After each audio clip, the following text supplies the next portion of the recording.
We have brother Farhan, originally from Pakistan. Welcome. Thank you. First of all, can you give me your name, your background? Oh, sure. My name is Farhan Quraishi. My background is Pakistani. I was born and raised in the state of Maryland to a Pakistani family that practices a particular form of Islam, Which was? which was Ahmadiyya, and they are not considered Muslim by the mainstream Muslim community. And so when I was 17 years old, I left the Ahmadiyya community and I converted to Ahl Sunnah wal Jama'ah, which is the mainstream orthodoxy. Why you left Ahmadiyya? The main reason was I believe that I had spiritual experiences in the masjid, as well as the belief that we are to follow, practice, interpret Islam as the first three generations of Muslims understood, practiced, and interpreted So for Islam. how many years you went to an Ahmadiyya mosque and you did the prayers? For how many years? Oh, my whole life up until I was 16 or 17 years old. And so did your parents? Yes. And what was the name of the mosque, the Ahmadi mosque? Beitur Rahman in Silver Spring, Maryland.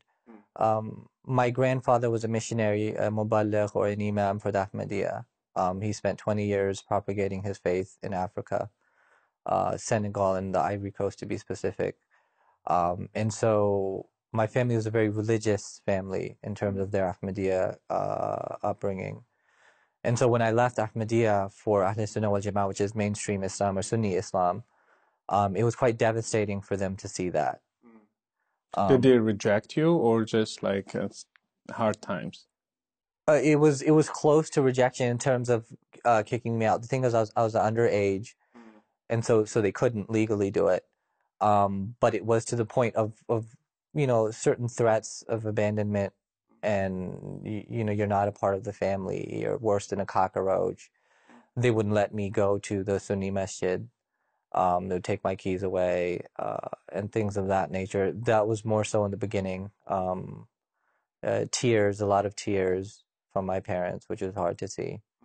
So it was a hard transition from one. So it was painful for all of you. All of us, the whole family, not just our immediate family, but the extended family as well. Why you decided to leave the Ahmadi faith? I mean, since it's considered like a branch of Islam anyway, some people do. At least the Ahmadi consider themselves Muslims. Right. So why you went through all that just to stay within Islam? Like, well, I was attracted to the core culture that Islam was brought up in.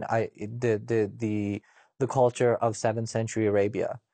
When I went to the masjid and I heard the recitation of the Quran and the call of the adhan, that was appealing, attractive to me. Didn't you have that on Ahmadi Masjid? It wasn't as powerful and beautiful as it was expressed in the mainstream community. Okay. The Arabic pronunciation was lacking, the discipline was lacking. You had a very Pakistani culture in the Ahmadiyya community. How many Ahmadis in the United States? Do you have an estimate? About 10,000. 10,000? Yeah. They have mosques. How many mosques do you think? I would say about like a little bit more than a dozen mosques, and mission houses. So they have quite a good presence in United States. I would say they have a decent presence, yeah. And so there were doctrinal issues as well that made you make your transition from one branch to another? Well, Ahmadiyya, they believe that Mirza Ghulam Ahmad was the Masih Maud, which means promised Messiah. Believe that he was the Imam Mahdi, that he was the second coming of Jesus. So these were theological issues that I started to disagree with. I started to believe that the Quran and the Hadith teach that Prophet Muhammad ibn Abdullah was the last and final messenger. The ayah in the Quran is Khatam al-Nabiyyin. Right. And so based on these doctrinal issues, I gravitated towards Ahl Sunnah wal Jama'ah. Yeah. So, okay, at 17 you became Salafi, let's say.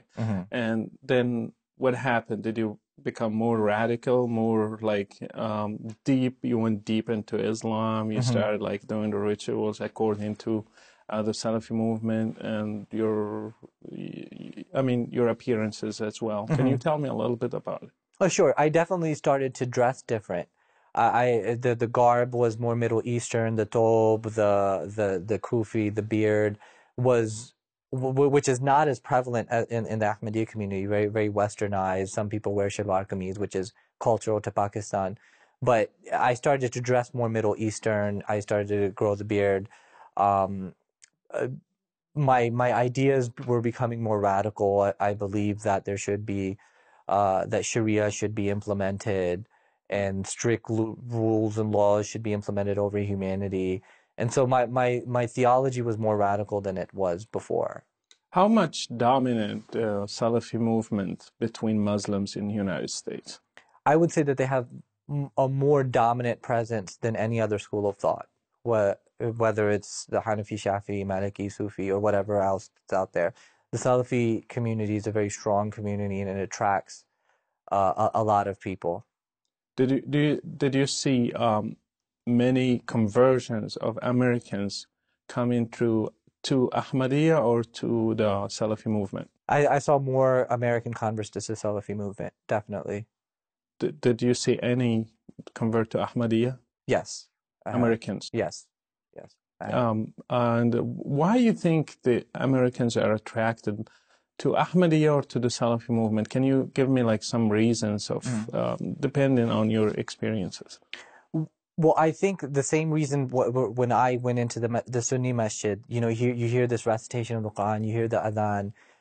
In psychology, this is called what's known as the peripheral route to persuasion, which means that these incidental cues, a powerful sermon, a beauty from cultural aspects, that is appealing to certain people, especially when they've never heard or seen anything like it before. And so when you go in the presence of that, it brings about an interest, a mystique, if you will, something mystical about it. And that's what begins the process of, okay, let me look more into this. And I think that that's what it is. It's a cultural, people are interested in the cultural aspects of Islam and they become attracted to it. And I think that's what it was partly for me, and it is for these individuals who are coming to the mosque for the first time and hearing something like the call to prayer.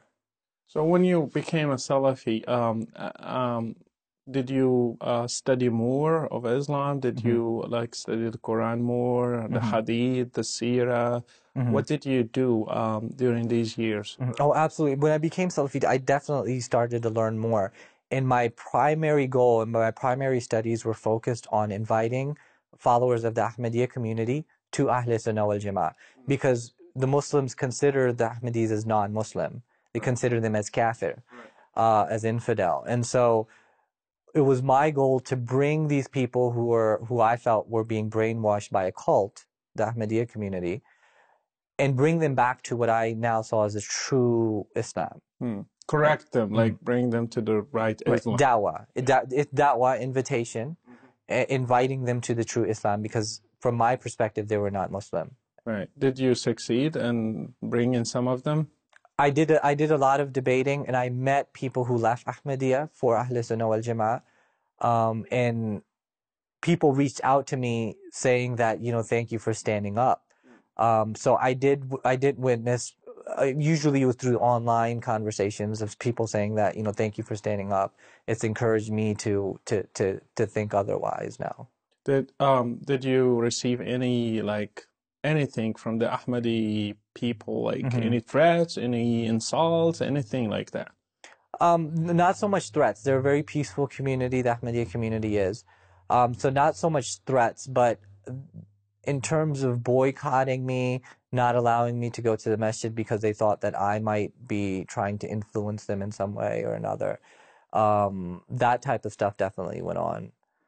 How did you start questioning the Salafi movement? What sparkled that?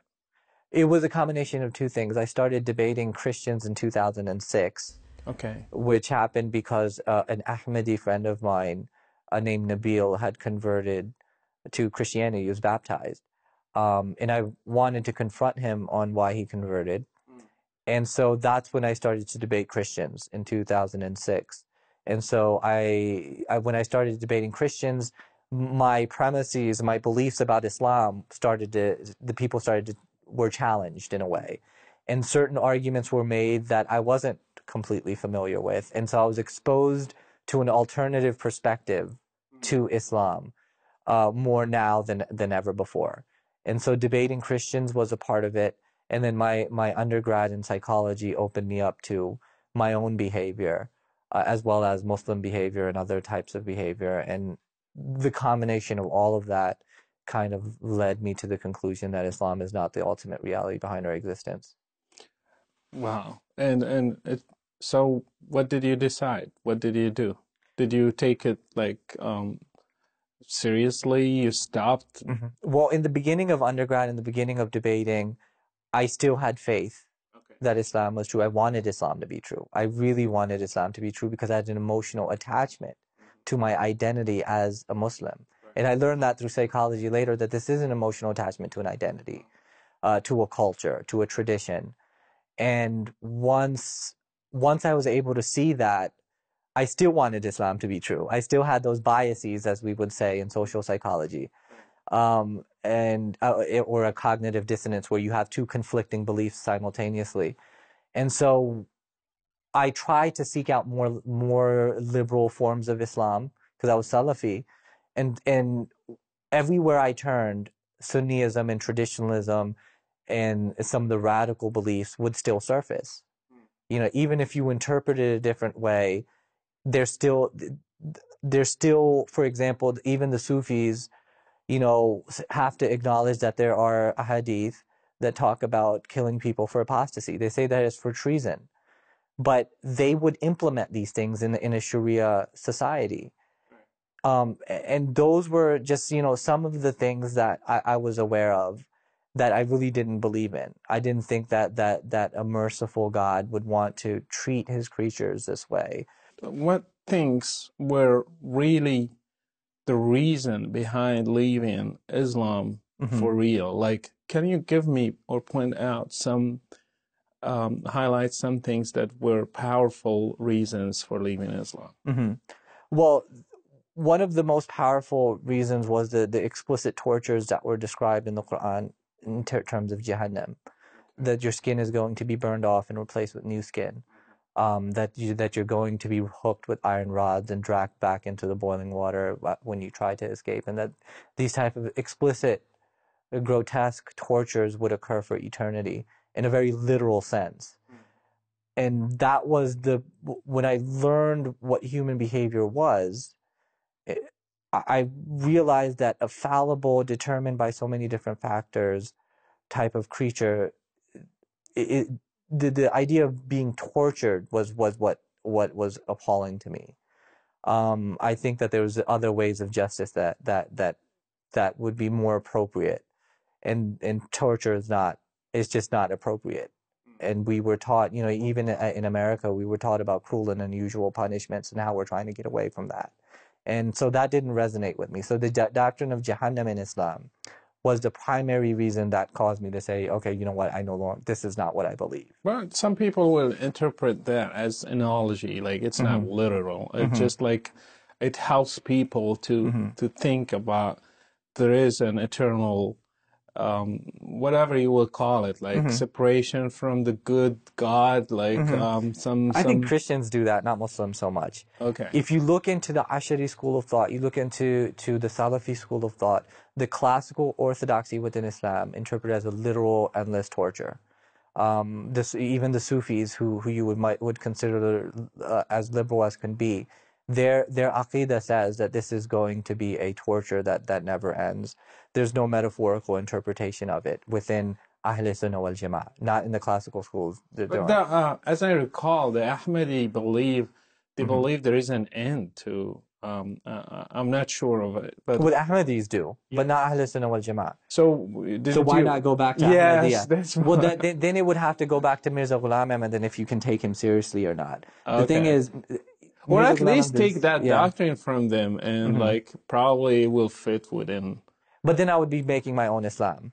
And here's the thing, and what I was taught in Islam is that you are not to interpret the theology yourself.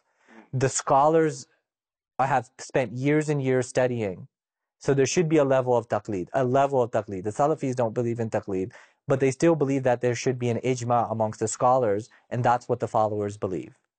And that's what it'd be inappropriate for the general Muslim, the lay Muslim, to interpret the theology himself. So I would be creating my own Islam. I would be inconsistent with 1400 years worth of theology. So what this is first thing. Can you give me another thing? Once that hit me, everything else was opened up for me, including the things that the Christians were talking about. Whether it was examples of like the satanic verses and how Muhammad dealt with that situation, or whether it was a person by the name of Abdullah Abisar, who left Islam. Yeah, he was an apostate. He apostated Islam after he was able to change the Quran as he wanted to change it. All of these stories just started to make sense from a historical perspective. The conquests of Arabia, the companions of Prophet Muhammad couldn't get along. You had Ali versus Aisha, and these were supposed to be the icons of Islam, and this was supposed to be the best generations of Muslims. And you have all kinds of chaos that become apparent to you, whereas before you're ignoring them and justifying them because you're in love with your identity, you're in love with the ummah, you're in love with the culture. And so you justify and ignore all these things, interpret your way around these things, but when in reality you know that this is not something that should resonate. So you kind of had a light that now everything looks clear, or clearer than before, at least. And you started doubting even. Did you doubt the person of Muhammad himself? Well, yeah, this is At the a beginning, big part like of it. you started questioning according to your background. Well, I looked at him psychologically. I looked at him within a 7th century context. I looked at him within a possibility of having endured something like temporal lobe epilepsy, and which I think is beyond a possibility. I think it's plausible, more plausible than anything else. And so when I started to think about those factors, among many other factors, I think that he had influences like Waraqa bin Nawfal, among others, within history. The personhood of Muhammad started to make more sense to me too. So you left Islam. Yes, I'm done with Islam. And did you tell people? Did you tell your family and your friends and like your colleagues in the mosque and everything? Yeah, I told them. What was the reaction? It was some of it was shock. Some of it was pain, a lot of pain.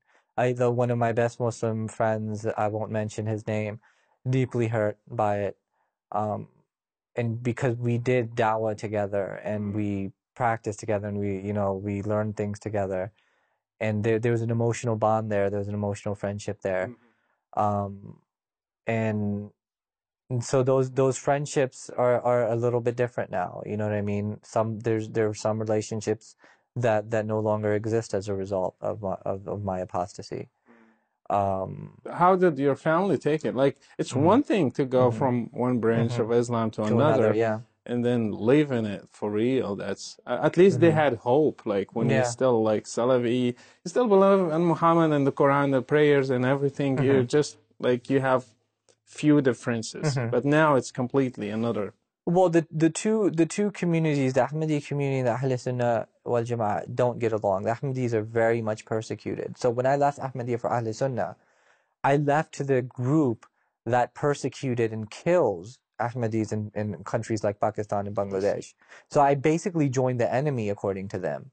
And so that was far more devastating, believe it or not, for them, for me to leave Ahmadiyya than it was. This is news for me. Yeah, than it was for me to leave Islam. Now, granted, my parents in that community, they say they absolutely love Muhammad and stuff like that. But I think that their attitudes are a lot different than most mainstream types of Muslims. So when I left Islam from them, a lot of them were like, "I told you so," in the sense that once you leave Ahmadiyya, you're bound to leave Islam because Islam is too radical. And so that's what they was like. It was an "I told you so" moment for them. Yeah, you should have stayed. Yeah, I should have stayed. I was brainwashed, and now I don't know what to do. I'm confused. But it was a liberation for me to leave Islam and its theological expectations in a lot of different ways. Why? There's a lot of different reasons. If I missed a prayer, for example, I no longer had that guilt that God is upset with me for missing a prayer. Or I didn't wake up in the morning for Fajr. You know what I mean? And those were paranoias that developed in my psyche, that God was upset at me because I'm not following the rituals right, or maybe my prayers aren't being accepted because I did something wrong, or because my aqidah isn't perfect. And these were paranoias that developed within my mind, that I'm completely liberated from now. I don't have to wake up at 4 o'clock in the morning to pray Fajr and think that God is mad at me anymore. It's a relief. Well, some people will say you just like laziness. You of course you want to be like free of anything. You're Right. not accounted to anything, and you just want to live your life. So many people want to do that, but God is not like that. You should follow some rules. Well, I think that the discipline and structure was good, and I prayed every 5 times a day as much as I could, but there were times where I would miss prayer. You know what I mean? And I felt guilty because I wasn't following it to the T. You know what I mean? And then you read about the hadith, and the angels are going to come to you and ask you about salah, and so there was a paranoia there that I was liberated from, that that God, who wants me to follow specific rituals, and go to Mecca and make 7 circuits around the Kaaba, run between Safa and Marwa, go kiss the black stone and throw rocks at a devil statue, that this is what makes God happy with me. I no longer have to believe these things, and it's a Why you liberation. didn't see this before? This is a question. You're a smart person. You have a good education. Why you didn't look at it this way?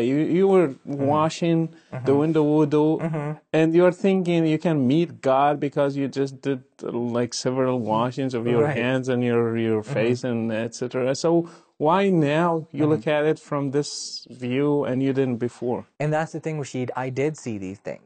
And my contention is that Muslims see these things too, as clear as day.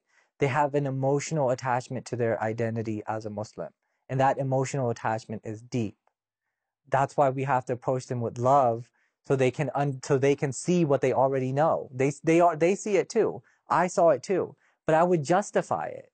I would justify it and interpret my way, to make Islam compatible with my reality. If I saw something like people thinking that rituals is how God is pleased with you, seeing that's just one example, especially in a foreign language, Fusa Arabi. I don't speak Fusa Arabi. Why should I have to speak to God in Fusa Arabi? That was another thing that I saw clear as day. And it didn't resonate with my being. It didn't make logical sense to me. And this was something that I saw, but I found a reason to interpret that away, because I was attached to my identity as a Muslim. And that's what I tell Muslims today too. You're in love with the culture, that's beautiful, but in so many other ways it's detrimental to humanity. Do you think this is why so many Muslims defend Islam to death? Not because they understand it, not because it's logical. I find so many people they don't even know a little bit about Islam. They're ignorant, and they're still defending, and they will say it's not like that, and I know it's true, and etc. Do you think that's why they defend it? Absolutely. Once you develop an emotional attachment to an identity, it could be anything, any group, any culture, any country, any flag, and you grow up in that. Think about it. You go to the masjid and you see your parents crying before Allah, and you get to know all these people in the community, and everybody's just inspired by the same thing. You feel that. You feel what the happiness of your parents and these people that you grow up with in the masjid. Right. So there's an emotional attachment that develops there. And you want Islam to be true. Right. But that doesn't mean that it's true. Right. Interesting. So now, what do you believe? Well, I believe in God, and I'm in search. That's where I'm at. I'm in search for God, and I'm constantly talking to people and praying to God to guide me in whatever direction that He wills. So you And it's believe in the yes, existence of yes, I definitely Supreme believe Being. I definitely believe in the existence of a supreme being. And did you consider Christianity as one of the alternatives? That's something that I will always consider until the day that I die. I have to be open to the possibilities, because if I shut anything out, then I might be depriving myself of the truth. Wow. Do you consider probably you are wrong? You can go back to Islam, or you can like correct yourself, or you missed something you didn't see. Probably you were wrong in your ideas, your findings. I mean, that's always a possibility that I'm wrong. You know what I mean? That's always a possibility. You have to be open to the possibility that I'm wrong. But I'm pretty sure that after being liberated from Islam, I'm pretty sure that it's not the ultimate reality behind our existence. From studying it, from looking at it, from studying psychology, from studying the theological arguments for and against it, I don't think that there's any objective evidence for Islam. There's none. I just don't see any. What are some of the arguments that they make? That the Quran is a miracle. These are arguments that simply are not objective. And we could get into that. And I just don't see any evidence for Islam, and I don't see the necessity for it. I don't think that God wants us to do a bunch of rituals. I think God wants us to have a relationship with Him. Your view is very close to Christianity, by the way, and I think you are influenced, you know it or not, by a Christian worldview, because that's how we see God. We should have a personal relationship with Him instead of just giving Him some, like bowing down and like 5 times and bye, do your duty and you're done. But let me ask you this question. I studied many religions. And this is my belief as a former Muslim. Islam is a danger to humanity because of what we see. And it's not separated from Islam. It has a doctrinal root. It does. So what your thoughts about that? Absolutely. I think that when you get deep down into what Islam is, it absolutely involves and includes politics and government. You can't separate the mosque and the state. And so if Muslims have the opportunity to, they will implement Sharia. And that will become a very dangerous situation for people who don't want to be Muslim. From what way? Like how? Well, even currently you see in the world Christians and other forms of non-Muslims, Ahmadis, Baha'is, people of other religious traditions, they are persecuted. In an Islamic state, they wouldn't be allowed to preach their religion or discuss their religion or evangelize or propagate their religion. You have to be quiet. You can't express yourself. So there's strict rules and regulations in terms of Islam is the only way. This is the only religion that's allowed to be preached and propagated in this society. And if you're non-Muslim, you have to be quiet.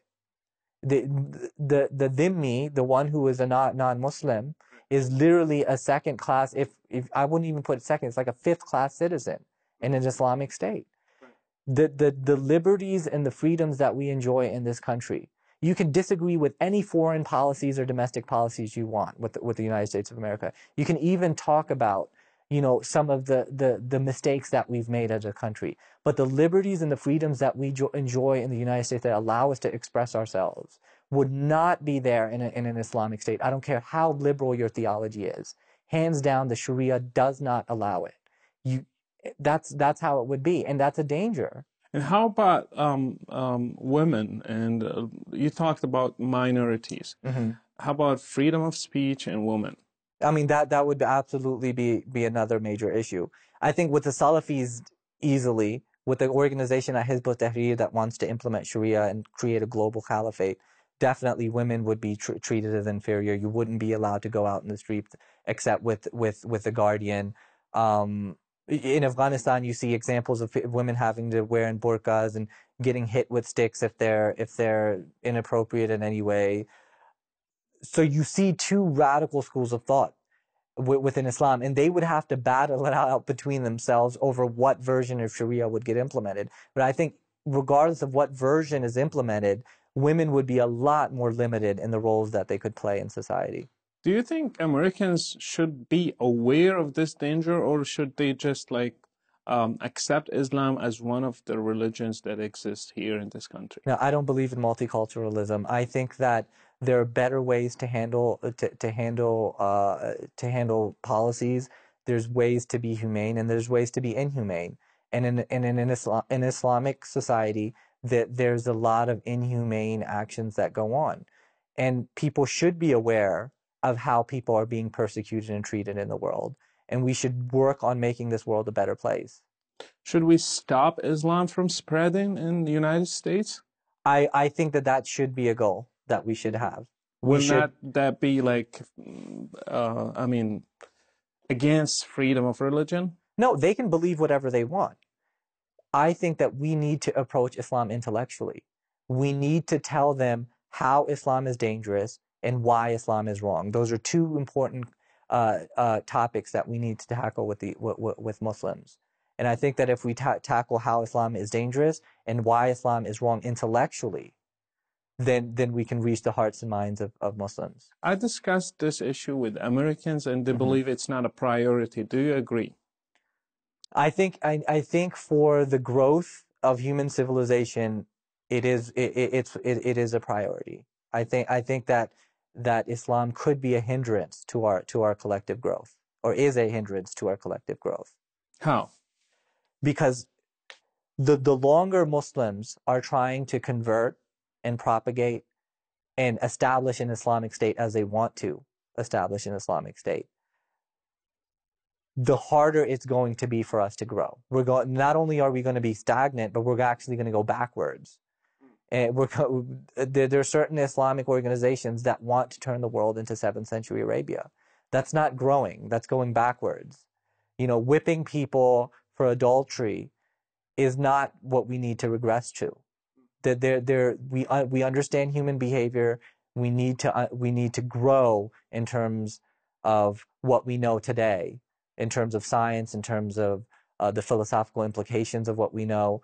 We need to take those things into consideration and grow from that point and not go backwards into a 7th century worldview. Do you have hope that people like you will leave Islam and will try to change what's happening, like you, me, and many others? Do you have hope from this view? I do. In the 90s, Islam was the fastest growing religion in the world. That's what they would say. Islam is the fastest growing religion in the world. I think more people today are leaving Islam than ever before in history.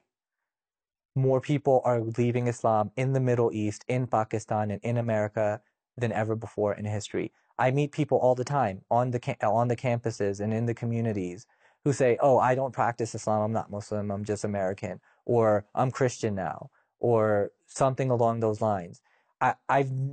Growing up, I didn't see that.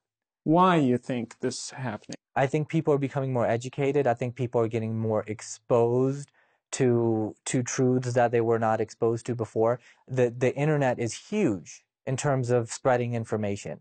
People are have more easier access to the sources themselves and are educating themselves on why and how Islam is dangerous and not true.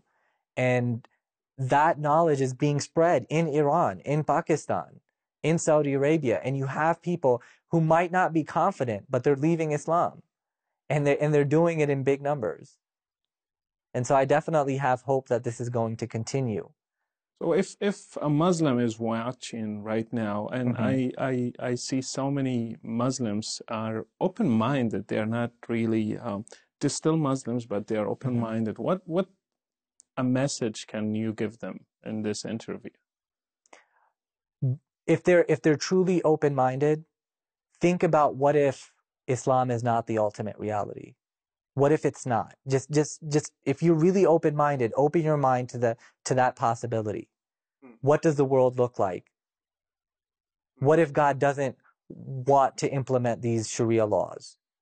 What if God isn't upset at you because you're not following a set of rituals day in and day out? What if there's an alternative way? Think about that possibility. Open your mind out, and not just your mind, open your heart and your being out to that possibility. What does life look like now?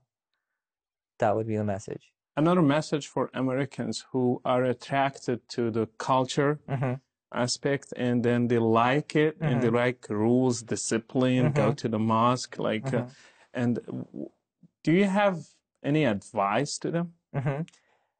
By definition, social psychology calls this the peripheral route to persuasion. Be aware of that you're being influenced by these factors.